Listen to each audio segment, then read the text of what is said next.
Good afternoon, everyone, and welcome to News 3 Now live at 4 on this Friday. Thank you. Susan's not here. She's the loudest one usually. Susan has the day off. Amanda Quintana is sitting in. Good to see you. Good to see you. And as Thanks you for hear, having Michael me. Bruno will be along. He is here. He's so excited to say it's Along Friday. with the News Hounds. It's a Friday show, Yes. and we got lots to talk about today. And here's what's making news. Batten down the hatches. There's a storm a-brewing with a capital S. How to help your plants survive a winter blast. And a fiery chain reaction accident closes down a major cross-country interstate highway for a couple of days. And another sexual assault in a Madison high school, what the school superintendent is saying about addressing the issue. Let's take a look outside. Nice day today. Yeah, beautiful. Things are going to change. Horse out in the pasture. Nice sunshine. Enjoy it. The weather words. Oh boy. ... They're there somewhere anyway. Hold on. We're waiting for the weather words. Can we just move along? Oh, there we go. Oh boy. Oh boy. Thanks. I'm glad we got that on. Let's go to Dave in the backyard. Winter storm warning now. Yeah, just updated within the last couple of minutes for much of southern Wisconsin. You know what this forecast feels like? At the end of a superhero movie where the hero is won and the villain has been defeated, and then the credits roll, and after the credits, you see that villain open their eyes, setting up a sequel. That's kind of what I'm feeling when it comes to this forecast, especially as we head into tomorrow. Hard to believe that we are talking a winter storm warning with how it is outside right now with blue skies, temperatures in the lower 60s, dry air outside, a bit of a breeze out of the northwest at about 10 to 20 miles per hour. Doppler track is quiet as a church mouse right now, but as we look off to the north and west, we can start to see our storm a-brewing. It will arrive by tomorrow morning across southern Wisconsin. Temperatures, as I mentioned, not anything winter-like, in the lower 60s and upper 50s across southern Wisconsin. And that's about where we were at this time yesterday, actually a little bit warmer to the north and west. Wind speeds, they've been definitely noticeable today out of the north and west at about 10 to 20 miles per hour, gusting closer to 30 miles per hour across southern Wisconsin. So your day planner for the next few hours, not expecting any rain showers. We'll see temperatures dip through the 50s into the 40s by later on tonight. So let's take a look at your first alert traffic updates. We're seeing our normal volume on the Beltline right now, but no major accidents or incidents to tell you about, so that's good news. And traffic generally heading out at the posted speeds, except on the Beltline where we are noticing those normal delays here. Your drive times Verona Road to John Nolan eastbound 16 minutes with an average speed of around 15 miles per hour. And some other routes in and around Madison are looking good at the present time. Southbound Beltline to Janesville on the interstate, that'll cost you about 30 minutes with an average speed around 65 miles per hour. That's your first alert traffic update. Coming up, we'll talk about impacts, timing, and possible totals with our winter storm in your first alert forecast. Dave, you're our superhero. Oh, thanks. Always. You're welcome. We'll see you in a few minutes. First at 4, hearing snow is on its way is tough for all of us. But how hard it will be on our plants, our Madeline O'Neill tells us how to best protect our gardens as the temperatures drop. Madeline? We're done with this, guys. No, never done. No, never done. Not in Wisconsin. And with cold temperatures predicted nearing a hard frost at 25 degrees, you may want to consider taking some precautions with your plants. We spoke with Joe Mullenberg at the Dane County UW Extension Office. He says most plants in the ground, like broccoli, cabbage, and radishes, are pretty hardy and should be just fine. But when it comes to some house plants, especially on the north side of your house where it's colder, or flowered or budding plants, it can help to cover them or water them to help absorb some of the cold coming. But overall, Mullenberg says don't underestimate your plants. Have faith in your plants. They're pretty tough. They've been living here for a while, and we should give them a lot of credit for being here this long. But still give them a little bit of TLC to get them past these crazy last winter moments that we're having this year. Mullenberg says even smaller trees less adapted to our climate will grow secondary leaves if they do lose leaves during this 24-hour cold snap. Now, hopefully everyone's still waiting to put annual plants like tomatoes, peppers, squash, and melons into the ground until after the last danger of frost and at least the middle of May. And coming up at 5, We'll talk about how landscaping companies are preparing to do some potential snow removal. They usually say wait for Mother's Day to put the sensitive stuff in the ground. That's smart, Yeah, especially here. this year. Yeah. All right, Maddie, thank you. Thank you so much. No children were hurt when a car crashed into a Westside Madison daycare center this afternoon. The SUV drove through the front window of the daycare on Zorshine Place. Children were in the back of the center and didn't see it happen. Parents were notified about the incident immediately. A fiery and fatal chain reaction crash brought a major Colorado highway to a standstill. 4 people are believed to have died in the crash on I-70 near Lakewood, Colorado, with at least 24 cars and 4 semis involved. Witnesses say a semi carrying lumber barreled down the highway and crashed into oncoming traffic. The wood fueled the inferno that officials say got as hot as 2,500 degrees. The driver of that semi is in custody, facing multiple counts of vehicular homicide. I-70 is expected to be shut down in both directions at least until tomorrow. Wow. Well, a 15-year-old is facing a tentative sexual assault charge following an incident at La Follette High School. Madison police arrested a teen yesterday for an assault that allegedly took place back in January. Officers say the suspect lured the victim into the school bathroom and assaulted her during non-school hours on a weekend day. Officers say the victim came forward on Tuesday of this week, and the suspect was arrested on tentative charges of second-degree sexual assault of a child and false imprisonment. Police say this incident is unrelated to a different sexual assault at La Follette High School in February, where a different suspect was arrested this week. And following at least 3 reported sexual assaults at Madison schools this year, we're taking a closer look at how administrators respond when an incident happens. Rose Schmidt sat down with Superintendent Jennifer Cheatham today and explains what steps the district has taken. Rose. Yeah, so the superintendent tells me that the Madison Metropolitan School District has been working with the Rape Crisis Center to make sure there are trained adults, Title IX liaisons who students can come to and report incidents. As a result of recent events, Cheatham says that partnership is especially important. In conversations about a year ago, the Rape Crisis recommended strengthening the district's health curriculum to make sure students learn about consent and creating a consent culture. Even from as young as first grade, students learn about inappropriate touching and what to do if they feel uncomfortable in a situation. Cheatham emphasized the importance in learning how the district can best respond to incidents like sexual assaults. The issue of sexual assault in particular, I mean, this is one of the most serious, most terrible things that could possibly happen in a school. I mean, in Madison schools, like many schools, that is an expellable behavior, absolutely zero tolerance for that kind of behavior in schools. Cheatham says this school year, a new district-wide safety plan was put in place, as well as new safety plans at every single school. And after every incident, Cheatham says administrators have a debriefing meeting, and they decide if there are other steps that they need to take, such as sending out letters to families. All right, Rose Schmidt, thank you. UCLA students went back to school Friday to prepare for midterms, a day after learning health officials had quarantined 76 students and 6 faculty members who were exposed to a student with the measles. UCLA says the infected student attended classes for 3 days at the beginning of the month. A similar scene is playing out on the campus of California State University, Los Angeles. A contagious student who used the campus library may have exposed hundreds. The quarantines come as measles cases nationwide hit a 25-year high, 695 cases in 2019 so far. President Trump, who has tweeted more than 30 times against vaccination, today endorsed the MMR vaccine. And President Trump used a speech at the NRA convention to withdraw the U.S. from a global arms sale treaty. The UN arms sale treaty was signed by President Obama in 2013, but never ratified.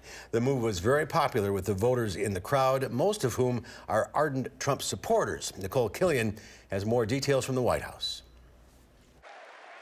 With the stroke of a pen, President Trump withdrew the U.S. from a United Nations treaty designed to regulate arms sales and keep weapons out of the hands of human rights abusers. My administration will never ratify the UN Arms Trade Treaty. I hope you're happy. The crowd at the NRA convention in Indianapolis roared its approval. I'm impressed. I didn't think too many of you would really know what it is. The gun rights group spent more than $30 million supporting President Trump in 2016, and he's looking to them again in 2020. You better get out there and vote. It seems like it's a long ways away. It's not. But public support for the NRA's hardline stance against gun control may be shifting. 60% of voters in a recent survey say they support more gun control laws. We absolutely are stronger and more powerful than the NRA. Shannon Watts is the founder of Moms Demand Action. She says gun control groups are using the upswing in support to take their message to the polls. In the midterm elections, we not only outspent the NRA, we outmaneuvered them. We elected over 1,000 gun sense champions across the country. Tax records show the NRA has lost millions of dollars in recent years from lawsuits and members leaving the organization. While these are dark times, and yeah, the other side's got all the money in the world and they're going to spend every penny to try to destroy us, I'm not scared, and I know you're not either. But the group says it still has 5 million members, most very passionate about their cause. In Washington, Nicole Killian for News 3 Now. And just before Trump's speech, a man was removed from the audience after tossing his cell phone toward the stage. Witnesses said the man appeared to be a supporter of the president. Former Vice President Joe Biden used his first nationwide TV appearance since announcing his presidential run on The View this morning to issue a tepid apology on accusations of inappropriate touching. I'm really sorry if what I did in talking to them, trying to console, that in fact they took it a different way. Nancy Pelosi wants you to say, I'm sorry that I invaded your space. Sorry I invaded your space. Just before the show aired, President Donald Trump took a swipe at Biden's age. I'm so young. I can't believe it. I'm the youngest person. I am a young, vibrant man. I look at Joe. I don't know about him. If he looks young and vibrant compared to me, I should probably go home. Biden is 76 years old and President Trump is 72. Well, still to come at 4, don't let the weather stop you from protecting your privacy. Yes, Shred Fest is taking place tomorrow morning. We'll tell you what you should shred and the dangers of not doing it when Live at 4 continues.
Welcome back. We know Madisonians love their Brewers and Bucks and Badgers. All those things. Starting tomorrow night, we have a new team to root for, Forward Madison FC. The team's first home game of the regular season is Saturday at 7 o'clock. It's your first chance to check out the fully renovated Breeze Stevens Field, complete with enclosed box seats and a standing room only section. The Flamingos are the city's first ever pro soccer team, and management has spent more than a year working to bring them to town. That's why not even the chance for several inches of snow will put a damper on their spirits. Soccer fans are hardy, soccer players are hardy. It's like football, you know? You play outdoors, you play in good weather, you play in bad weather, and tomorrow is going to be Wisconsin weather. That was Peter, the team's managing director, and as you can see, no temperature is too cold for his flamingo-themed Hawaiian shirt. We have a link to ticket information on our website, channel3000.com, and again, kickoff is tomorrow night at 7 o'clock. Snore not, apparently. Well, stocks ended the week slightly higher as the gross domestic product, or GDP, surged higher than expected. The Dow Industrials added 81 points, closing at 26,543. The NASDAQ Composite Index was up 27 for a record close, and the S&P 500 gained 13. Well, tomorrow is our annual Shred Fest event. Protect your identity and join News 3 Now this weekend for Shred Fest. We are offering free document shredding to help protect your identity in partnership with Pelletieri and the Better Business Bureau. And how important that is. We welcome Tiffany Schultz, the Southwest Wisconsin Regional Director at the Better Business Bureau. How are you doing? Good to see you. Good afternoon. Another year. It's amazing. It is. From 2007 until 2019. We've been doing this a long time. And I've been to this. I'm amazed how big the crowd is, how long the line is, and how much stuff people have to shred. Right.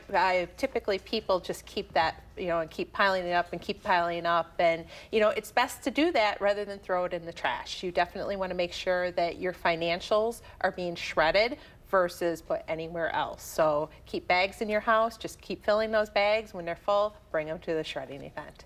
What's the danger of not doing that? What's the danger of not shredding your materials and maybe putting it in the trash, like you said? Well, identity theft is one of the top 3 complaints that we get nationwide. It used to rank right at the top. It's come down a little bit. It's still in the top 3 complaints we get, but when scammers get your personal information, they can do a lot of damage with it. So you want to keep your social security number close, your individual tax identification number, anything that's personal information related, credit card statements, you want to shred those. You don't want those going into the trash or any type of recyclable, because dumpster divers are still real. Even credit card offers in the mail. Right, absolutely. There's credit card information. They can steal your identity from there. They can go and open credit cards with your name. So you want to keep that really close and secure too, and shred those documents. Old tax statements, you want to shred those as well. Keep them for the amount of time that you should keep them for, and then go ahead and shred all that information. Anything else that doesn't come top of mind that you should be shredding? Those are pretty much the major things. Anything personal related, that's what you want to shred. You don't want to have a scammer get that information from you. So, and if you are a victim of identity theft, you want to go ahead and report that to the FTC and your local police department. And that happens a lot, that, people aren't shredding these things and it gets into the wrong hands. Right, but given that it's not one of the top complaints anymore, we've been doing a lot of warnings with this topic for several years, and people are listening to what we're saying, and they're coming out and they're shredding their personal information versus just throwing it in the trash or recyclable. So it's definitely working, these free shredding events. And if you have paper clips or stuff in there, is that no? Paper clips are fine, staples are okay.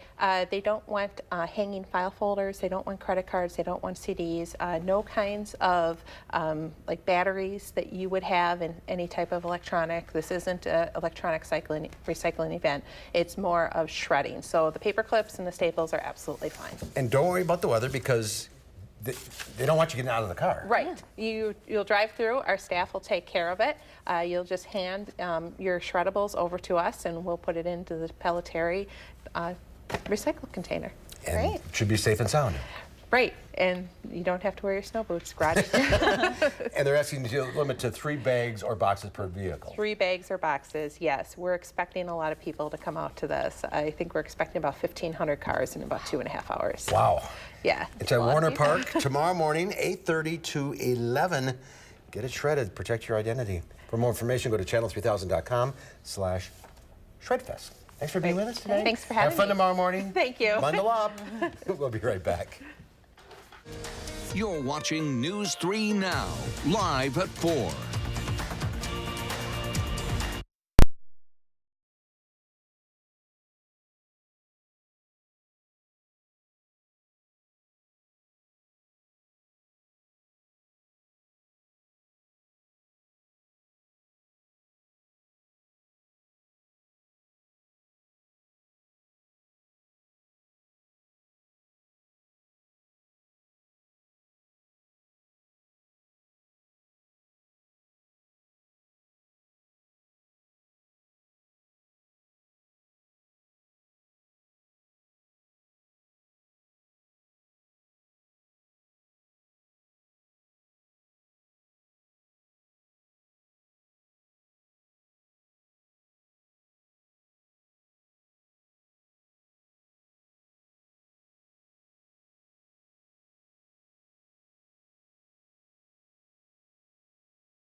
Take a look at this. This stunning crown is a replica of Russia's imperial crown, which was used during the coronations of all Russian monarchs, from Catherine the Great in 1792 to the last Russian Tsar, Nicholas II.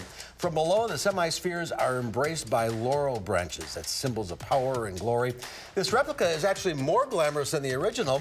This crown features 11,213 round diamonds, which is almost twice as much as the ones used in the original crown. This one was created in 2012 to mark the 250th anniversary of the imperial crown. Wowza. Wow.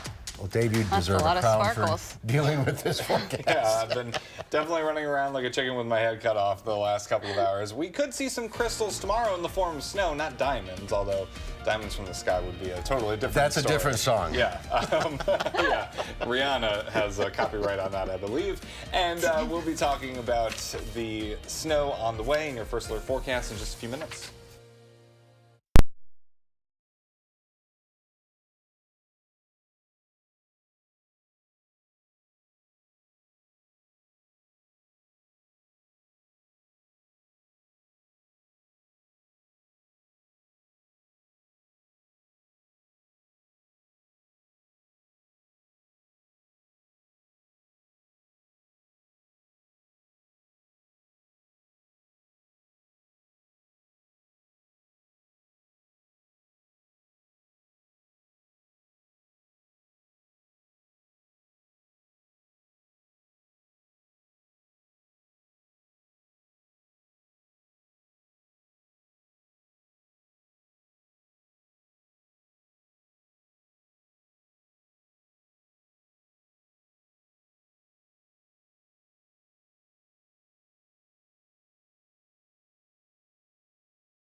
Good afternoon. I hope you had a really nice Friday so far. Hard to believe with the weather that we have now that in less than 24 hours, we will do one of the quickest switches of all time and be dealing with some heavy snow possibly across southern Wisconsin. Our storm system in question that will bring us this quick switch is still developing over the Rocky Mountains, and it will be kind of a skinny system overall, but it will be a powerful one as it moves in as we get into tomorrow morning, affecting spots all across southern Wisconsin with some heavy wet snow that will accumulate quickly and could provide some major travel impacts depending on where those heaviest bands of snow do set up. As I mentioned, not really a lot of evidence of that snow out there today in Madison. The almanac for today, high of 61 degrees, so pretty close to normal for this time of year. Tomorrow, anywhere but normal. Temperatures will get into the upper 30s at best, and that will be in the morning, so we'll spend much of the day in the 30s, feeling like the 20s with that breeze. High temperatures in some other spots today in the upper 50s in Juneau and Watertown, low to mid 60s in Janesville, and just about 6 degrees in Platteville. Nice day overall, a little bit on the breezy side, but really not too bad. Those temperatures are pretty close to our high temperatures today. Wind speeds, as I mentioned, have been a little bit breezy out of the north and west at about 15 to 20 miles per hour, gusting closer to 30. But all eyes on tomorrow's forecast. An alert day has been in the forecast for a couple of days, still in the forecast for Saturday. Maybe talking about a brief period of mixed precipitation early, then everything changes over to snow, anywhere from about 1 to 6 inches of snow possible by Saturday evening, and there could be some locally heavier amounts possible just based on the banding nature of this system. And whenever you have a map looking like this with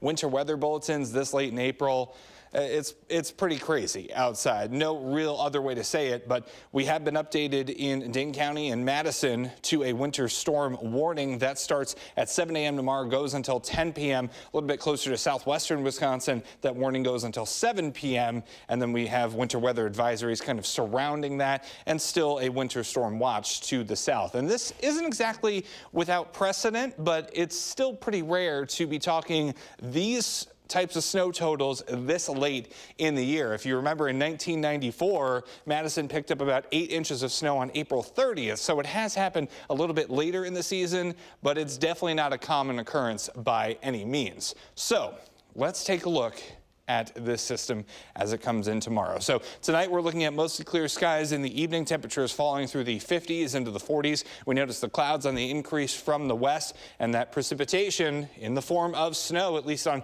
our latest run of Future Track, starts pretty early in the morning. Note the time here. This is about 8 or 8:30 when the first snowflakes starting to get closer to Madison. Now for southwestern Wisconsin, that timeline goes up a little bit because it will start snowing a little bit sooner. Then we have snow in the general Madison vicinity through the lunch hour into the afternoon and early evening hours before things start to wrap up by the time we get to about 8 or 9 at night, and then everybody done with that snow by the time we get into Sunday. Temperatures are warming up on Sunday, so this snow looks to disappear pretty quickly. Then we could be talking about some rain chances later on Sunday. So a wild weekend, that is for sure, in late April. So here are our expected snowfall totals.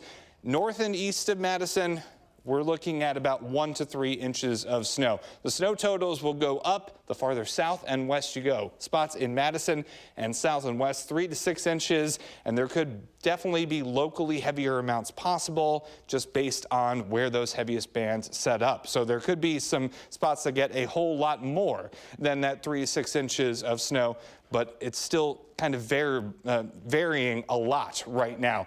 And we could also be talking about lower visibility in that snow because of a wind at about 20 to 30 miles per hour. So could be talking about travel impacts on the roadways, also some tough travel because of reduced visibility. So just be careful out there. Give yourself plenty of extra time to get to where you need to go. And unfortunately, that 10-day forecast not updated just yet. We have the alert day in the forecast for Saturday, and temperatures will get into the 50s with the chance of some showers and thunderstorms as we get into the start of next week. So just a lot to look for in the forecast tomorrow. It's just, hopefully it ends. I'm so exasperated. I'm at a loss for words right now. Oh. Hopefully we can all get through it and stay safe. I'm sure we will. Yes. We'll make it. Yes. And Chris Stay on the bright Reese side. will keep us up to date on the weekend weather. He'll be in tomorrow morning. And then stay tuned for CBS Sunday Morning with Jane Pauley. Jane Pauley is with us now. And Jane, we understand you have a lot coming up on Sunday morning this weekend. Well, as always, you know, a generation before Game of Thrones, back in the 80s, Dynasty, a dishy, primetime soap opera was America's guilty pleasure. And the character we all love to hate was the vengeful, scheming Alexis Carrington, played by the one and only Joan Collins. In many ways, it was a pioneering role, as Joan Collins tells our Mo Rocca. Here's a clip for you. She was the first empowered woman on TV, and I got a lot of flack for it. She's such a ball breaker. She's so bitchy. She's that a vixen. And I was standing up for myself as an independent woman. Yeah, well, she might have played a capital B word on screen.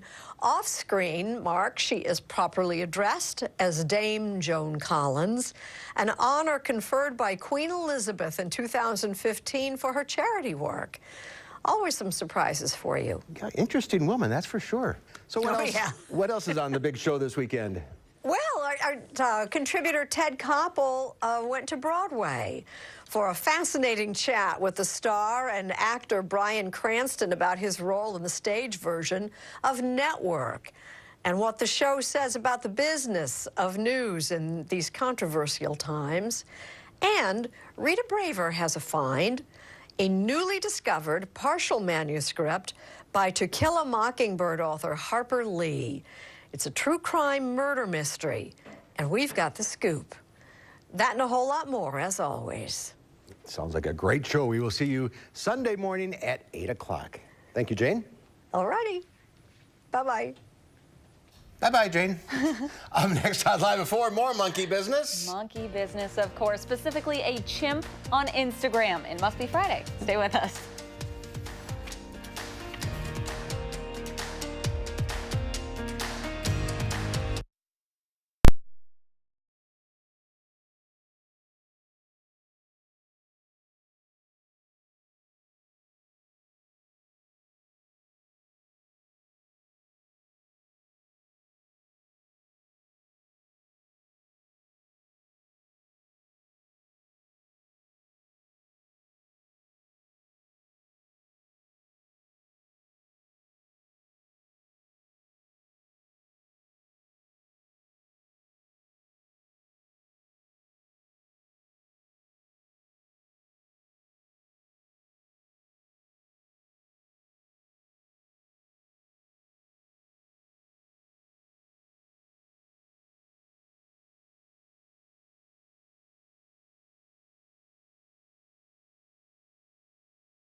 Union Terrace is packed on this Friday. People, it's going to snow. I guess they're taking advantage of the sun. Well, they didn't watch Live at 4. No, they're not. So Look, they those don't waves hitting this. Yeah, okay. Beautiful day today, though. Mm-hmm. And if you think you or one of your family members are addicted to social media, you are not alone. There's a chimp whose smartphone skills have gone viral. CNN's Jeannie Mose reports. It's the next best thing to a banana. Instagram on an iPhone. This chimp's gone viral for doing what we all do, swipe and scroll. And just like us, what's his favorite thing to look at? Oh, that's you. Himself. The video was shot by Mike Holston, who calls himself the real a guy who seems tickled to interact with any animal. I know you're tickled. Sharing the joy of snakes with the kids of Sean Diddy Combs. You know, black people, we've never had a Tarzan. You haven't had a Tarzan. We have one now. But a chimp named Sagriva is the star of this video with his oh-so-savvy touchscreen technique. I work in a wireless store, and I have customers who can't do this, read one comment.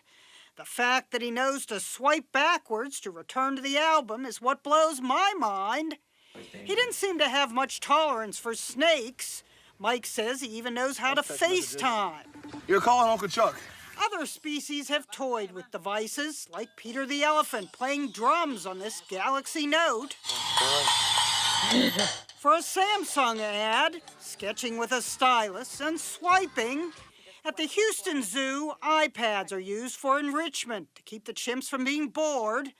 In the span of a week, we've had 2 gorillas pose in an African park ranger's selfie, and now a chimp, not just monkeying around with a phone, but truly working it.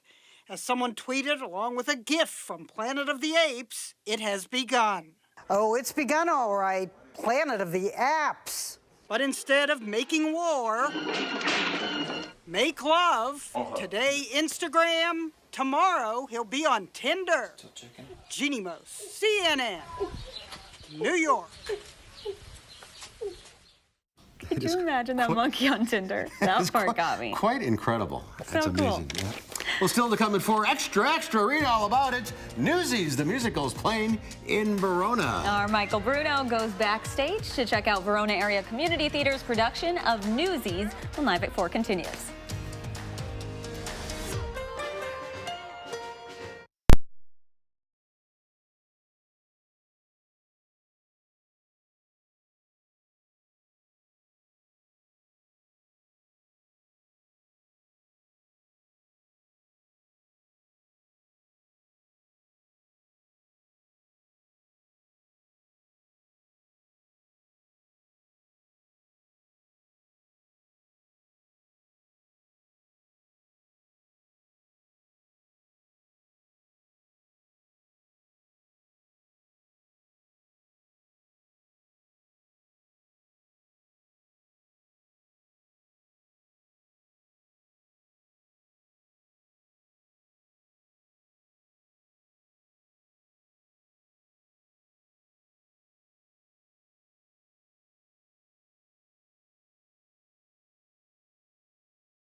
Well, now we have a combination of meditation, painting, and scuba diving.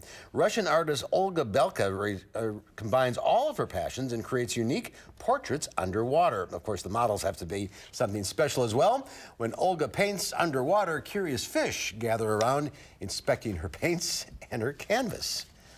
Oh. Watercolors, yes, indeed. Inspired by the real-life Newsboys strike in 1899 in New York City, Newsies the Musical is a musical based on the 1992 film Newsies. The musical debuted on Broadway in 2012, where it played for more than 1,000 performances before touring. It's also a favorite for high school and community theaters. Our Michael Bruno checks out the Verona area community theater's production of Newsies. I'm with ya.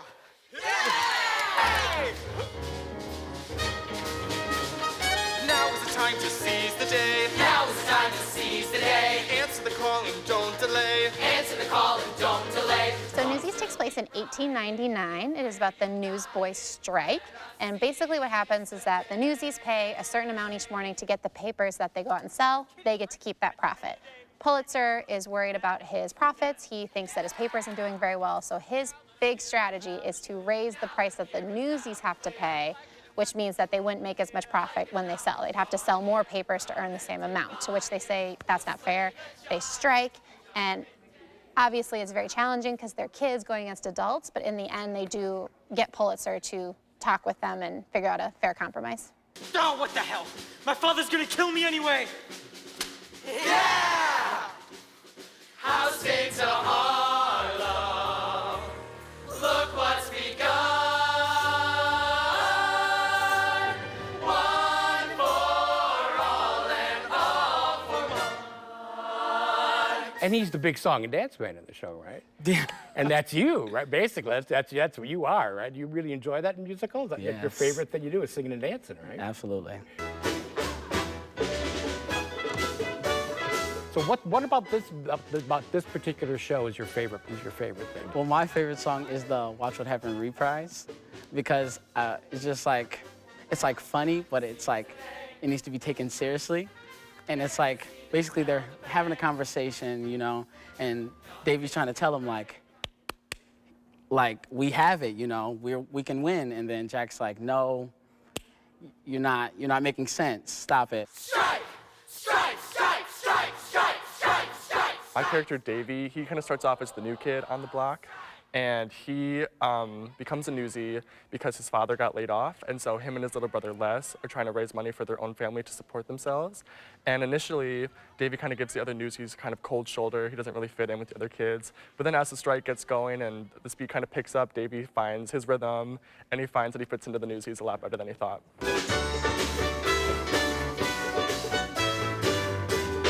And tell me a little bit about the music. What are the musical styles in the show? It's really fun. It's a huge variety. It's a great score by Alan Menken. You've got those fast-paced, high-energy dance numbers, very classical musical theater, but you've also got some really beautiful ballads and also some really sad songs that just make you feel everything. One for all and all for one for all and all for one for all and all for one. Wow, that's quite a show. Yeah, the dancing is amazing. Really, really talented group of people. Michael's here. Now, this is the first community theater production of this in our area. Well, I think it's, yes, the high school production I did a year ago, yes. But I think this is one of the first ones that's done in our area for the community theaters. And they built all the sets? Yes, it's amazing. It's really, really a beautifully done production. It's really fantastic for Verona to score that coup in their feather in their cap, in their newsy cap. And it looks like pretty intense dancing. Oh yeah, it's great dancing, really great. And they're doing like backflips and one-hand stands, and it's just really encouraging to see that level of expertise done for community theater. It's really, really wonderful. They perform this in the high school. They do. They perform in the high school in Verona. Yeah, the Verona High School. But it's not a high school production. People come from all over the place? Yes, it's the Verona area. So there's the people there. Some of them obviously are in high school because it's about newsies. Those are high school age kids. But it does encompass the whole community of people. and they use people from all over the area in the theater company. And it's a great story, too. It is a good story. Yeah, Harvey Fierstein wrote the book, so you know it's going to be a good show. Newsies, Verona here at Community Theater. It's tonight, 7:30, Saturday, 2 and 7:30, and Sunday at 2. Go to vact.org/tickets. Next week? Next week, we're off to see The Wizard of Oz at the Abundant Life Christian School. Oh, they do such a great production. They do an amazing job. This little teeny school. Yes. All right, looking forward to that. All right. Have a good weekend. Stay warm. Speaking of which, we'll be right back with the final check of your forecast.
Enjoy the evening. Yes, because tomorrow things are going to change. We'll just say that. We're talking about the possibility of snow throughout Saturday. Tough to really imagine that right now because we are quiet on Doppler track, but that will change in a big way for Saturday, an alert day in the forecast for possibly starting off with a rain-snow mix, but then changing over to snow pretty quickly, and that snow lasting for much of Saturday. About 1 to 6 inches of snow possible by the evening hours, depending on where you are. Here's kind of a closer look at our expected snowfall totals. About 1 to 3 inches in spots northeast of Madison. For Madison, in spots to the south and west, a little bit more snow is possible, 3 to 6 inches, but locally heavier amounts are possible. It just really depends on where that heaviest band of snow sets up. And if it sets up in the right spot, we could be talking about a whole lot more snow than that. But the good news is I do think this snow will really melt quickly as temperatures get into the 40s by the time we get to Sunday. But we are talking about some snow possible for tomorrow and temperatures really in the 30s all day. So a winter day if I ever saw one. Let's check in with that shot tomorrow. Yeah, exactly. Let's see how the union's doing tomorrow. Yeah. Exactly. All right, Dave, thank you. And coming up Monday here on Live at 4, Dr. Zorba Pastor will be along and he'll be answering your medical questions. And it's man's best friend for people who can't have a real dog. It is a robot therapy dog.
As we wrap up another week, it's time to check in with Lola and Louie for the best animal stories of the week. Let's see what our canine correspondents dug up for this week's edition of the Newshounds Now Update.